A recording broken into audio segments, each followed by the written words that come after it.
اللہ کے پیارے نبی حضرت محمد رسول اللہ صلی اللہ تعالیٰ علیہ وسلم کے صدقہ طفیل دنیا انسانیت کو رمضان المبارک جیسا مقدس مہینہ جو ہے وہ عطا ہوا ہے۔ رمضان کی آمد ہے، تقریباً ایک ہفتہ باقی، اور پوری دنیا میں مسلمان جو ہیں رمضان شریف کے روزے رکھنے کی تیاری کر رہے ہیں۔ رمضان المبارک کے جو روزے ہیں وہ کیوں رکھے جاتے ہیں؟ رمضان کیوں فرض کیا گیا ہم پہ؟ اللہ تعالیٰ نے اس کو اپنا مہینہ کیوں کہا؟ روزے کا مقصد کیا ہے؟ رمضان کا مہینہ ہم سے چاہتا کیا ہے؟ جب تک کسی بھی شے کا، کسی بھی چیز کا، کسی بھی عمل کا، کسی بھی سفر کا ہدف طے نہ ہو جائے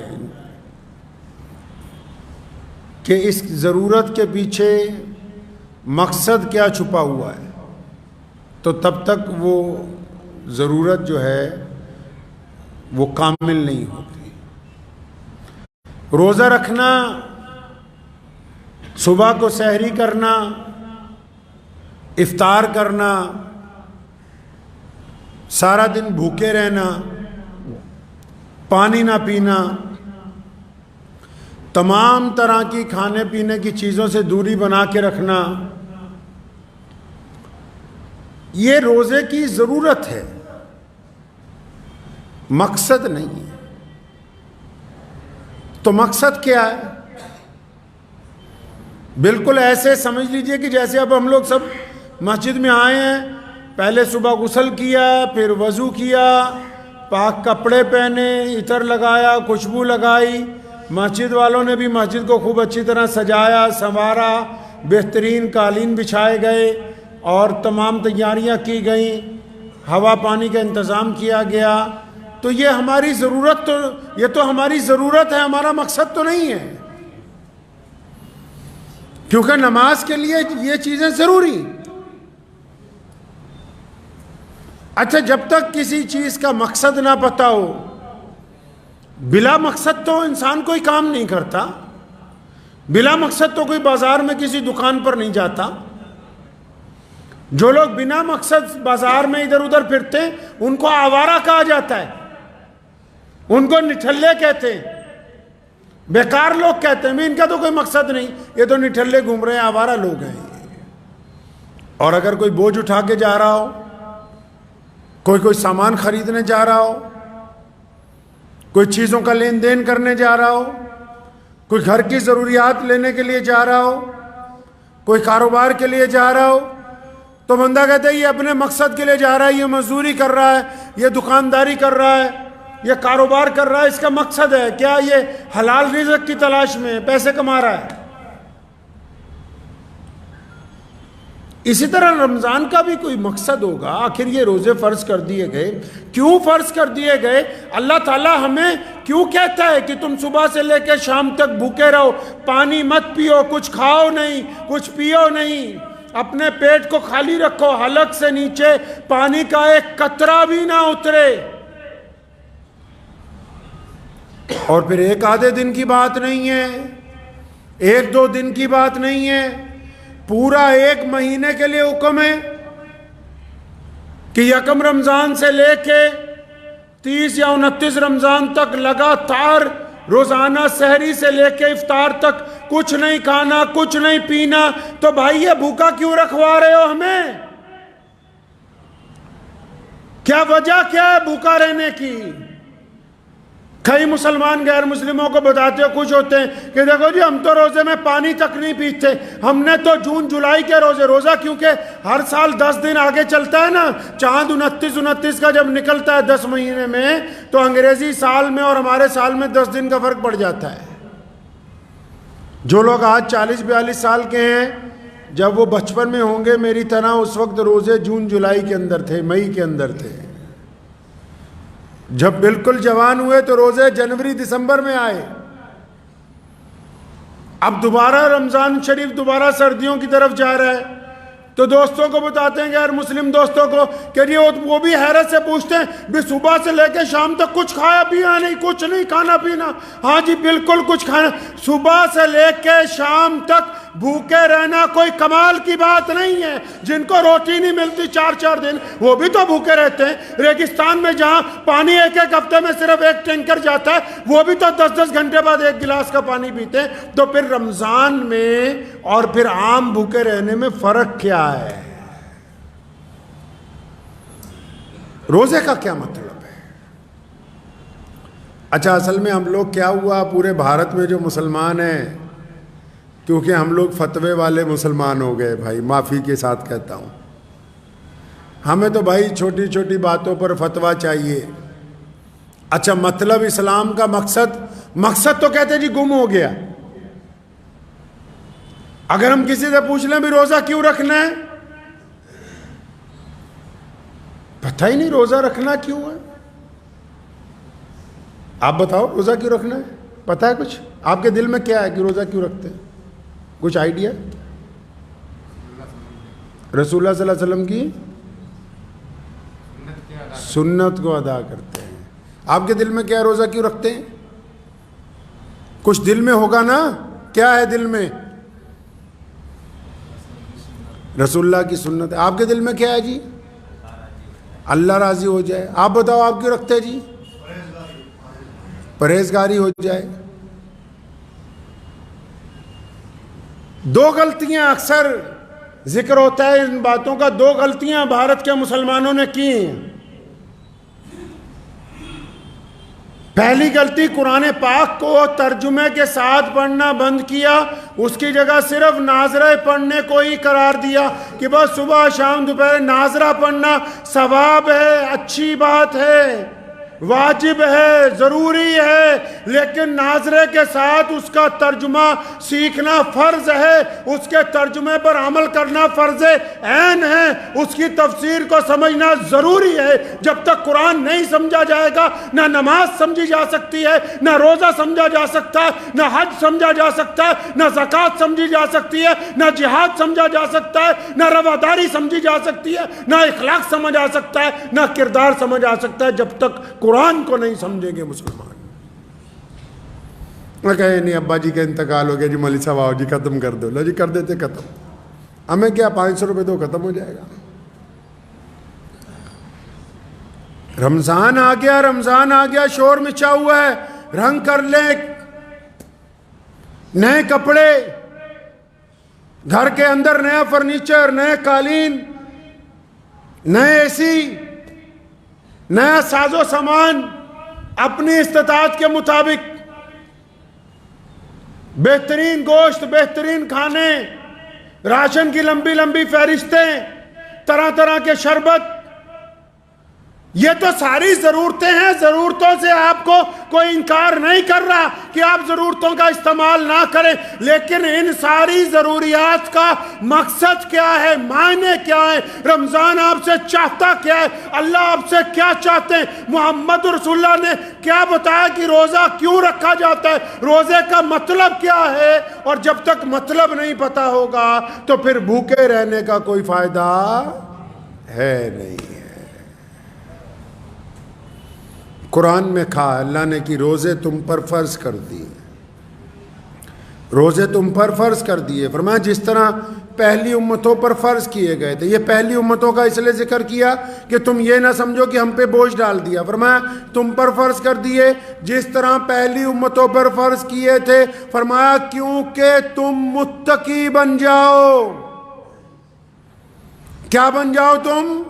متقی بن جاؤ. اب آپ نے کیا سمجھا؟ متقی کون ہے؟ جس کے دسترخوان پہ بہترین کھجوریں ہیں، جس کے دسترخوان پہ بہترین شربت ہے، جس کے دسترخوان کے اوپر طرح طرح کے کھانے، طرح طرح کے گوشت ہیں، جو شام کو بڑھیا مسجد کے اندر افطاری کروا رہا ہے. کون ہے متقی آپ کے نزدیک؟ روزہ چاہتا کیا ہے آپ سے؟ نبی علیہ الصلوۃ والسلام نے فرمایا روزہ ڈھال ہے. ڈھال کس کو کہتے ہیں؟ تلوار کے ساتھ میدان جنگ میں ایک ڈھال دی. فرمایا روزہ مومن کے لیے ڈھال ہے جب تک وہ اس کو پھاڑ نہیں دیتا، یعنی جب تک وہ ٹوٹ نہیں جاتی تب تک مومن کا روزہ قائم ہے. اب روزے داروں نے کئیوں نے سمجھا کہ روزہ بھوکا رہنے کا مطلب ہے. سنیے، آپ کو بھوکا کیوں رکھوا رہے ہیں؟ آپ کو بھوکا کیوں رکھا؟ یہ سٹمک کو خالی کیوں رکھا؟ یہ کیوں کہا کہ حلق سے نیچے قطرہ بھی نہ اترے؟ تاکہ روزہ ایک انقلابی عبادت ہے. جس طرح ایک عام آدمی نوکری اختیار کرتا ہے، پھر اس کو فوج کی وردی پہنا دی جاتی ہے، جب وہ وردی پہنتا ہے تو اس کی چال ڈھال بدل جاتی ہے. کپڑے تو کپڑے ہی ہیں، عام لوگوں نے بھی پہنے، فوجی نے بھی پہنے، لیکن جب اس نے ایک خاص رنگ کے کپڑے پہن لیے، ایک خاص طرح کے جوتے پہن لیے، ایک خاص طرح کی سر پہ ٹوپی رکھ لی، تو اس کے چلنے کا انداز بدل گیا، اس کا لب و لہجہ بدل گیا، اس کی آنکھیں بدل گئیں، اس کے ہاتھوں کی حرکت بدل گئی. یہ روزہ انقلابی عبادت ہے. حکم ہوا کہ روزہ تمہیں اس لیے رکھوا رہے ہیں. کیوں رکھوا رہے ہیں روزہ 30 دن کے لیے؟ کیونکہ یہ انقلابی عبادت ہے. آپ کو اس لیے بھوکا رکھا کہ جب سحری کرنے کے بعد، فجر کی نماز کے بعد، اشراق کے بعد جب تیار ہو کے، جب نہا دھو کے گھر سے آفس کے لیے نکلو گے، جب کاروبار کے لیے نکلو گے، جب نوکری کے لیے جاؤ گے، جب اسکول جاؤ گے پڑھنے کے لیے، جب بازار میں نکلو گے، تو لاکھوں لوگ چلے جا رہے ہیں سڑکوں پر، لیکن ان لاکھوں میں جو ایمان والے ہیں، جو روزے دار ہیں، ان کی چال میں فرق ہے، کیونکہ ان کا پیٹ خالی ہے، حلق سے پانی نہیں اتر سکتا. ان کو یہ محسوس ہوتا ہے کہ میں ان سب سے الگ ہوں، میں کچھ الگ کر رہا ہوں، آج الگ کر رہا ہوں کچھ. آج میں الگ کیا کر رہا ہے جی؟ یہ بھوکے رہنے کی وجہ سے صرف اس کو جسم میں انقلاب پیدا ہو گیا کہ نہیں، میں اور لوگوں سے مختلف ہوں، میں اور لوگوں کی طرح نہیں ہوں آج جس طرح عام لوگ ہوتے ہیں. آج میرے اندر تبدیلی ہے، میرے کندھوں کے اوپر بوجھ ڈال دیا گیا، مجھے ذمہ داری دے دی گئی. کون سی ذمہ داری؟ کہ مجھے رمضان دے دیا گیا. تو کیا کرنا ہے جی؟ رمضان دے دیا گیا تو تم میں اور عام لوگوں میں کیا فرق ہو گیا؟ حکم ہوا روزہ مومن کے لیے ڈھال ہے. یا رسول اللہ کس طرح کی ڈھال ہے؟ اگر آپ جا کے پڑھیں گے بخاری شریف، اگر آپ قرآن پڑھیں گے تو یہ پتہ لگے گا کہ جب بندہ روزہ رکھ لیتا ہے تو سر سے لے کے پیر تک وہ ایسا ہوتا ہے جیسے کوئی ذمہ دار آفیسر جا رہا ہو، جیسے کوئی ذمہ دار عالم جا رہا ہو، جیسے قوم کا کوئی رہبر جا رہا ہو، جس طرح علاقے کا کوئی چوکیدار جا رہا ہو. کیا کرتا ہے جی یہ روزے دار؟ جب یہ روزہ رکھ لیتا ہے، روزہ رکھنے کے بعد جب یہ گھر سے نکلتا ہے، اگر کسی کی بیٹی پر نگاہ پڑتی ہے تو یہ فوراً اپنی نگاہوں کو جھکاتا ہے اور اس کا دل اس کے دماغ کو کہتا ہے کہ تیرا روزہ ہے. اگر اس بیٹی کی طرف گندی نگاہ ڈال دی، اگر اس عورت کی طرف زنا کی نگاہ سے دیکھا، اگر اس عورت کی طرف گندی نگاہ ڈال کے یہ سوچا کہ کاش میں اس کے ساتھ برائی کروں گا، تو روزہ ٹوٹ جائے گا. کیونکہ میں نے روزے کو ٹوٹنے سے بچانا ہے، اس لیے ان آنکھوں کو جھکا دیا اور اس دل نے کہا کہ میں اپنے رب کی پناہ تلاش کرتا ہوں، میں اپنی آنکھوں کو نیچے کرتا ہوں، میں روزے دار ہوں. کیونکہ روزہ اس کی آنکھوں کا بھی ہے. یہ تنہا بیٹھ کے روزہ رکھ کے جب تنہا بیٹھتا ہے تو پھر اس کے دل میں کوئی خیال آتا ہے کسی سے بے ایمانی کا، ٹھگی کا، ریاکاری کا، چگلی کا. توبہ کرتا ہے. کیوں؟ کیونکہ فرمایا کہ میرے تو دل کا بھی روزہ ہے، میرے دماغ کا بھی روزہ ہے، میرے خیالات کا بھی روزہ ہے. اگر روزہ دار کے خیالات ناپاک ہو جائیں گے، روزہ دار کی نگاہ ناپاک ہو جائے گی، روزہ دار کا سوچنا ناپاک ہو جائے گا، تو پھر بھوکے رہنے سے کوئی فائدہ نہیں. یہ روزہ ٹوٹ جائے گا، یہ روزہ ختم ہو جائے گا. کیونکہ اس کے ذمہ روزہ دے دیا اللہ نے، اپنا خاص مہینہ دے دیا. اور جو اللہ کے خاص ہو گئے ہیں وہ گندا نہیں سوچتے.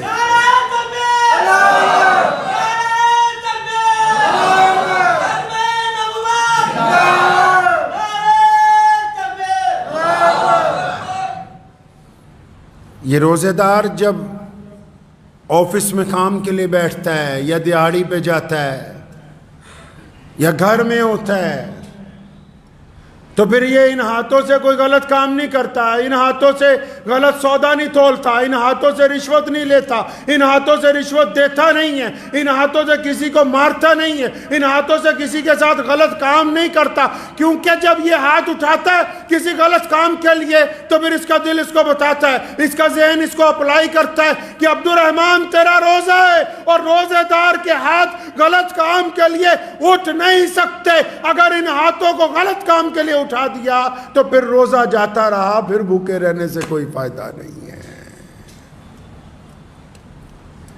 روزے دار کے پیروں کا بھی روزہ ہے، روزے دار غلط قدم نہیں اٹھاتا، روزے دار غلط جگہ کی طرف نہیں جاتا، روزے دار غلط ارادے سے آگے نہیں بڑھتا، ان کے پیروں کا بھی روزہ ہے۔ اگر یہ روزہ رکھ کے غلط جگہ جائے گا، روزہ رکھ کے غلط کام کرے گا، پھر روزہ ختم ہو گیا، ارے اس کے تو کانوں کا بھی روزہ ہے، یہ نہ چگلی کرتا ہے نہ سنتا ہے، نہ غیبت کرتا ہے نہ سنتا ہے، نہ بدماشی کی بات کرتا ہے نہ سنتا ہے، نہ ریاکاری کرتا ہے نہ سنتا ہے، اس کے تو کان بھی اللہ کی اطاعت کے اندر ہیں، اس کی آنکھیں بھی اللہ کی اطاعت میں ہیں، اس کی زبان بھی اللہ کی اطاعت میں، اس کے ہاتھ بھی اللہ کی اطاعت میں، اس کے پاؤں بھی اللہ کی اطاعت میں، اس کا چلنا پھرنا اٹھنا بیٹھنا اللہ کی اطاعت میں۔ پتہ لگا یہ رمضان ایک انقلابی عبادت ہے، انسان کے جسم میں، انسان کی روح میں، اس کے لب و لہجے میں، اس کی نگاہ میں تبدیلی پیدا کرتی ہے۔ اگر رمضان آپ میں یہ انقلاب برپا کرتا ہے تو یقیناً آپ روزے دار ہیں، اگر رمضان نے یہ انقلاب برپا نہیں کیا تو پھر آپ روزے دار نہیں ہیں۔ یہ کس نے کہا کہ صرف بھوکا رہنے کا نام روزہ ہے؟ فرمایا متقی بن جاؤ، اللہ کو بڑا شوق ہے۔ آپ کبھی قرآن پڑھیں گے نا، بار بار ہر بات پہ اللہ چاہتے ہیں بندے میرے نماز پڑھیں، کیوں یا اللہ کیوں ہم نماز پڑھیں؟ فرمایا متقی بن جاؤ۔ فرمایا بندے میرے روزہ رکھیں، یا اللہ کیوں روزہ رکھیں؟ فرمایا متقی بن جاؤ۔ اللہ کو بڑا پسند ہے کہ میرا بندہ اچھا بن جائے، میرا بندہ پیارا بن جائے، میرا بندہ گناہوں سے چھٹ جائے، میرا بندہ اخلاق والا ہو، کردار والا ہو۔ اور اگر کوئی بندہ یہ کہے کہ میں تو روزہ رکھنا ہے، نماز نہیں پڑھنی، میں نے روزہ رکھنا ہے، جھوٹ بھی بولنا ہے، میں نے روزہ رکھوں گا، بے ایمانی بھی کروں گا، پھر وہ روزہ رکھے یا نہ رکھے، اللہ کے نزدیک وہ بھوکا ہے۔ ایسے بھوکے آدمی کا کوئی روزہ نہیں ہے۔ رمضان آ رہا ہے، رمضان کی تیاری کیجئے، اس دل کو تھوڑا بڑا کر کے رمضان کی تیاری کریں۔ صرف گھروں کو رنگ روگن نہیں، اس نیت کو بھی رنگ روگن کر لیں۔ صرف گھروں سے کوڑا کرکٹ نہ نکالیں، اس دل میں سے بھی کوڑا کرکٹ نکال لیں۔ صرف ہاتھوں کو صابن سے دھونے سے مسئلہ حل ہونے والا نہیں ہے، اس نیت کو بھی اللہ کے ذکر کے ساتھ دھو لیں، درود پاک کے ساتھ دھو لیں، اللہ کے استغفار کر کے اس دل کو دھو لیں۔ جب تک یہ دل پاک نہیں ہوگا رمضان کا فائدہ نہیں ہے۔ متقی بن جائیں جی۔ متقی کون ہے یا اللہ؟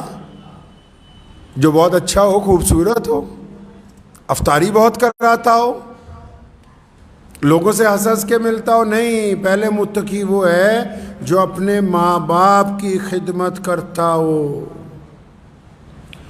جس کے ماں باپ اس سے ناراض نہیں ہیں وہ متقی ہے، جن کے میاں بیوی آپس میں راضی ہیں وہ متقی ہے، جو اپنے بچوں سے پیار کرتا ہے وہ متقی ہے، جو اپنے پڑوسی کو اپنے بھائی کی طرح دیکھتا ہے وہ متقی ہے، جو بھوکے کو کھانا کھلاتا ہے وہ متقی ہے، جو روتے ہوئے کو ہنساتا ہے وہ متقی ہے، جو نماز کے دوران دوسروں کے لیے بھی دعائیں مانگتا ہے وہ متقی ہے، جو کسی کے دل کی آزاری نہیں کرتا وہ متقی ہے، جو غریب کی مدد کرتا ہے وہ متقی ہے، جو ظالم کو ظالم کہتا ہے وہ متقی ہے۔ صرف کپڑے پہننے سے، حلیہ بدلنے سے کوئی متقی بن نہیں سکتا ہے۔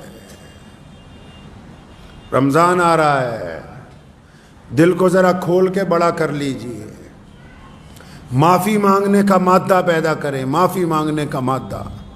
اللہ سے معافی مانگتے ہیں، اللہ اگر معاف کرنے والے ہیں، اللہ پسند کرتے ہیں کہ آپ بھی اللہ کے بندوں کو معاف کر دیں۔ آپ کا کوئی دوست کہتا ہے کہ یار غلطی ہو گئی تو پھر کیا ہوا، معاف کر دو۔ آپ کا کوئی بچہ کہتا ہے غلطی ہو گئی تو پھر کیا ہوا، کہہ دو معاف کر دیا۔ آپ اپنے ماں باپ سے معافی مانگتے ہیں، ان کو چاہیے کہ معاف کر دیں۔ معافی کا مادہ اگر بندہ چاہتا ہے کہ اللہ سے میں معافی مانگوں، تو بندے کو بھی چاہیے کہ جو لوگ اس سے معافی مانگنا چاہتے ہیں ان کو معاف کرنے کا مادہ اس کے اندر ہو۔ آپ دوسروں کو معاف کریں گے، اللہ آپ کو معاف کر دیں۔ اور رمضان شریف میں آپ نے دیکھا ہوگا ابھی بہت سارے چندے والوں نے آنا ہے، لیکن ہماری سوچ نیگیٹو ہو گئی۔ رسول اللہ صلی اللہ علیہ وسلم کی سب سے سونی سنت پتہ ہے آپ کو کیا ہے؟ فجر کی 2 سنتیں، داڑھی رکھنا، 33 دفعہ سبحان اللہ پڑھنا۔ بہت ساری سنتیں یاد ہوگی، لیکن سب سے پیاری سنت یہ ہے، سونے محمد صلی اللہ علیہ وسلم چاہتے ہیں کہ میری امت کے لوگ پازیٹیو سوچیں، اچھا سوچیں، مثبت سوچیں، ٹھیک طریقے سے سوچیں۔ کسی کو اچھے کو دیکھ کے یہ نہ سمجھے کہ یہ زناکار ہوگا، کسی بڑے آدمی کو دیکھ کے یہ نہ سمجھے یہ مکار ہوگا، اپنے کسی بھائی کو ترقی دیکھتے ہو یہ نہ سوچو کہ یہ بے ایمانی کر رہا ہوگا۔ آپ کو دوسرے کے دل کا حال کیا پتہ ہو سکتا ہے؟ آپ نے تو خود اپنے پاس سے طے کر لیا کہ نہیں جی یہ تو بے ایمان ہے۔ اللہ کے نبی نے منع فرمایا، کہیں صلی اللہ علیہ وسلم، صلی اللہ نبی علیہ السلام نے منع فرمایا، اپنے پاس سے اندازے نہ لگائیں۔ رمضان میں اس عادت کی بڑی ضرورت ہے۔ آپ خود ہی اندازہ، نماز پڑھ رہے ہیں، کوئی آیا قریب میں، اچھا یہ کیسے آ گیا آج؟ اللہ کے بندے اپنی ہو رہی ہے یا نہیں ہو رہی؟ دوسروں پہ جج نہیں لگا دیا اسلام نے، کسی کو کسی پہ اجارہ داری نہیں دی، صرف رسول اللہ کے وارثوں کو، کن کو؟ علماء کو، اور ان کو بھی یہ ٹھیکہ نہیں دے دیا کہ جس کو مرضی پکڑ کے کہیں تو نے یہ نہیں کیا۔ ان کے لیے بھی یہ جگہ بنائی مسجد میں ممبر رسول، اور حکم ہوا کہ جمعے والے دن بتاؤ مسلمانوں کو کیا اچھا ہے کیا برا ہے۔ یہ نہیں کہ تم کسی ایک کو پکڑ کے سرے بازار اس کی بے عزتی کرتے پھرو۔ اسلام نے کسی کے اوپر جج نہیں لگایا کہ تم دوسروں کے لیے فتوے تلاش کرتے پھرو۔ اپنی ہندی کوئی نہیں، دوجیاں دی فکر کری جاندے۔ اپنا سجدہ ٹھیک ہو رہا ہے کہ نہیں ہو رہا یہ پتہ ہی نہیں۔ شیخ فرید رحمۃ اللہ علیہ فرماتے ہیں، میں چھوٹا تھا نا، ایک جگہ سفر میں گئے، اور میرے جو والد کے ساتھی تھے، میرے ابو نے صبح تہجد میں اٹھایا، نماز پڑھی، میں بھی پڑھی، تو فرماتے ہیں میں اپنے ابو نے کیا کہ بابا جی یہ باقی لوگ تا تہجد اٹھے نہیں۔ جب میں شکوہ کیتا تو فرمان لگے کہ جے تم ہی نہ اٹھتا تو چنگا سی۔ مطلب جب تو دوسروں کے بارے یہ خیال آ رہا ہے تم بھی نہ اٹھتے تو اچھی بات تھی۔ ہم دوسروں کے اوپر مسلط نہیں ہیں۔ اللہ تعالیٰ نے دستور طے کیا ہے، رمضان آ رہا ہے، اگر کوئی مانگنے والا آ جائے، کیا کہتے ہیں آپ لوگ؟ کیا کہتے ہیں عام لوگ؟ ہٹھا کٹا ہے، بڑھیا ہے، تیرے ہاتھ پیر ٹوٹ گئے تو کیوں مانگنے آیا؟ رسول اللہ کیا کہتے ہیں؟ فرمایا اگر کوئی گھوڑے پر بیٹھ کے بھی مانگنے آ جائے، گھوڑا تو پرانے دور میں مرسڈیز کا درجہ رکھتا ہے، پھر بھی دینا اس کو فرض ہے۔ فرمایا کہ اگر کوئی گھوڑے پہ مانگنے آ جائے بیٹھ کے، فرمایا اس کو بھی دے دو۔ جب اس نے ہاتھ پھیلا ہی دیا، جب مانگنے آ ہی گیا، اور محمد الرسول اللہ کا محمد الرسول اللہ صلی اللہ علیہ وسلم نے اپنی عائشہ رضی اللہ عنہ کو فرمایا کہ عائشہ اگر میں گھر پہ نہ ہوں اور کوئی مانگنے آ جائے تو خالی نہیں لوٹانا ہے۔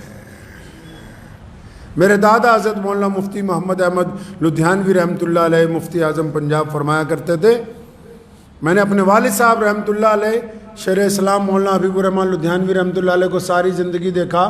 کئی لوگ بار بار آتے تھے، اگر کسی نے کہتے نا حضرت بار بار آتا ہے تو ایک کوئی گل، فرمایا یہ خدا کا شکر نہیں کہ اللہ تعالیٰ نے ہم سب کو دینے والوں میں رکھا ہے لینے والوں میں؟ اللہ نے کہاں رکھا ہے جی؟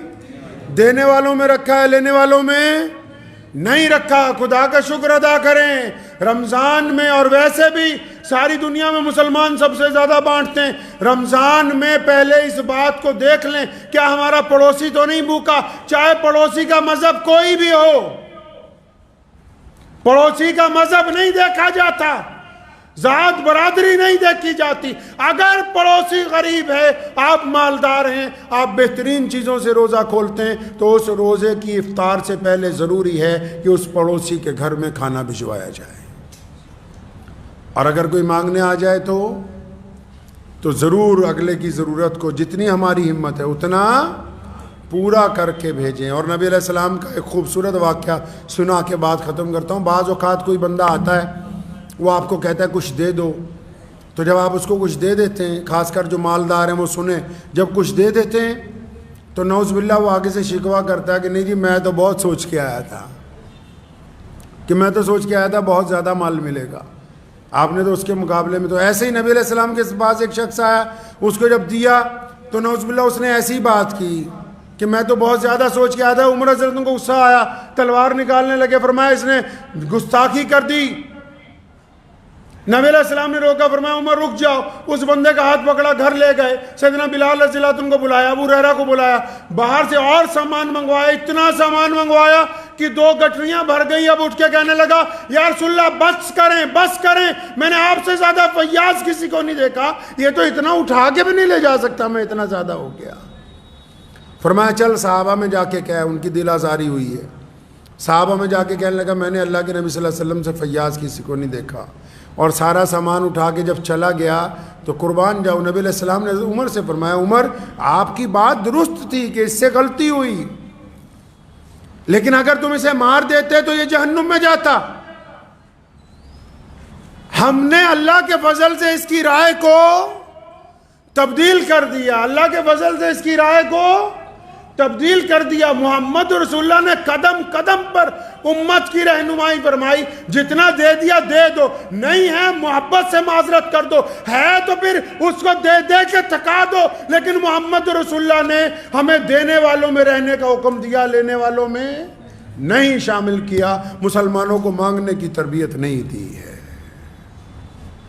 لیکن اس کے ساتھ ساتھ اگر کوئی کسی مسجد کے لیے، مدرسے کے لیے آ جائے، کسی بھی جگہ سے آئے، چاہے پنجاب سے کوئی باہر جا رہا ہو یا کوئی پنجاب میں آ رہا ہو، اگر تو اپنی ذات کے لیے مانگ رہا ہے کوئی سوال نہیں.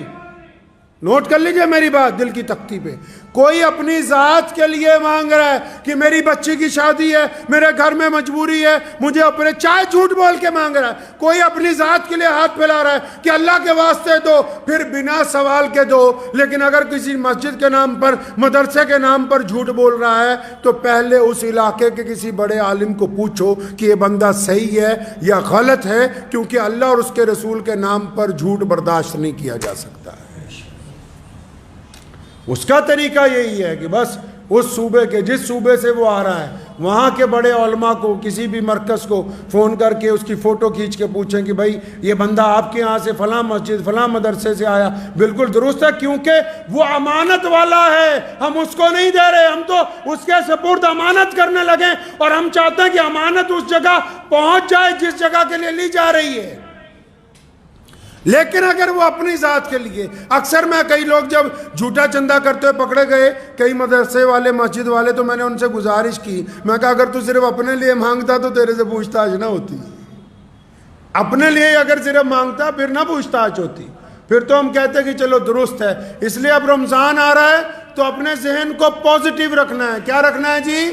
پازیٹیو رکھنا ہے. گھر میں اگر کھانا لیٹ ہو گیا، پازیٹیو ویو رکھنی، کوئی وجہ ہو گئی ہوگی، کوئی دیر سے آ رہا ہے، ویو کو پازیٹیو رکھنا ہے، ذہنیت کو ناپاک نہیں ہونے دینا. کوئی سفیر آ رہا ہے، کوئی بزرگ آ رہا ہے، تو یہ ذہن میں رکھنا ہے کہ اللہ کے دین کے لیے نکلیں. کون آتا ہے کسی کے لیے مانگنے کے لیے؟ اگر کسی سفیر کو مسجد والوں نے ٹھہرا لیا تو کوئی احسان کا کام نہیں کیا. اگر تم دین کا کام کر رہے ہو، وہ بھی دین کا کام کر رہا ہے. اگر ان کو 2 وقت کھانا کھلا دیا تو کوئی بڑا کمال کا کام نہیں کیا. آپ اگر دین کا کام کر رہے ہیں، وہ بھی دین کے لیے مانگنے کے لیے نکلے ہیں. بے ایمانوں کو پکڑنا ایک الگ بات ہے، لیکن اچھے لوگوں کی حوصلہ افزائی کرنی ہمارا کام ہے. محمد رسول اللہ کی سنت ہے کہ جب بھی کسی نے نیکی کے لیے قدم بڑھایا، محمد رسول اللہ نے اسے شاباش دی ہے، ہمت افزائی کی ہے نیک لوگوں کی. نیک لوگوں کو دلاسا دیا ہے، قرآن نے بھی دلاسا دیا نیکوکاروں کو بھی، اور اللہ نے، رسول اللہ نے تو گنہگاروں کو بھی دلاسا کیا کہ ما غرک بربک الکریم، کہ آؤ میرے بندو، ڈرتے کیوں؟ آؤ تو صحیح میری طرف، میں تمہارا کریم رب تمہیں معاف کرنے کے لیے تیار ہوں. تو کریں گے رمضان کی تیاری انشاءاللہ. رمضان کی تیاری کرنی ہے دل کو بڑا کر کے، توبہ کرنی ہے 2 رکعت نماز نفل پڑھ کے، اللہ سے توبہ کرنے کی، یا اللہ جو ہوا سو ہوا، آج کے بعد نہیں کچھ کرتا انشاءاللہ تعالی. حرام کام سے دور رہنا ہے، ماں باپ کی نافرمانی سے بچنا ہے، بھائیوں کی غیبت سے بچنا ہے، شریکت داروں کی غیبت سے۔ وہ چاہے جو مرضی کرتے رہیں، جو مرضی کر لیں آپ کے مخالف، آپ کی نیت پاک ہونی چاہیے۔ آپ ان کے لیے دعا کرتے رہیں، اپنے لیے دعا کرتے رہیں، آپ کو اس سے کوئی لینا دینا نہیں۔ میرے والد صاحب رحمۃ اللہ علیہ فرمایا کرتے تھے، اگر کسی نے کہنا فلاں آدمی غلط ہے، بڑی خوبصورت بات کہتے تھے، تم نے اور ہم نے اسلام کے لیے کیا کیا یہ بتاؤ بس۔ ان باتوں کو چھوڑو، کون کیا کرتا ہے، کون کیا نہیں کرتا۔ تم نے سماج کے لیے کیا کیا، تم نے ملک کے لیے، تم نے اپنے دین کے لیے کیا کبھی کسی روتے کو ہنسایا ہے؟ کیا کبھی کسی غمزدہ کو خوش کیا ہے؟ کیا کبھی کسی غریب کے منہ میں لقمہ ڈالا ہے؟ کیا کبھی کسی ننگے کو کپڑے پہنائے؟ کیا کبھی ظالم کو ظالم کہا ہے؟ اگر تو تم نے اپنی ذات سے کچھ کیا ہے تو اللہ کا شکر ادا کرو، دوسروں پر نکتہ چینی کرنے سے گاڑی چلنے والی ہے نہیں ہے۔ دعا کیجئے اللہ تعالیٰ مجھے بھی آپ سب کو بھی ان باتوں پہ عمل کی توفیق عطا فرمائے۔ وآخر دعوانا ان الحمدللہ رب العالمین۔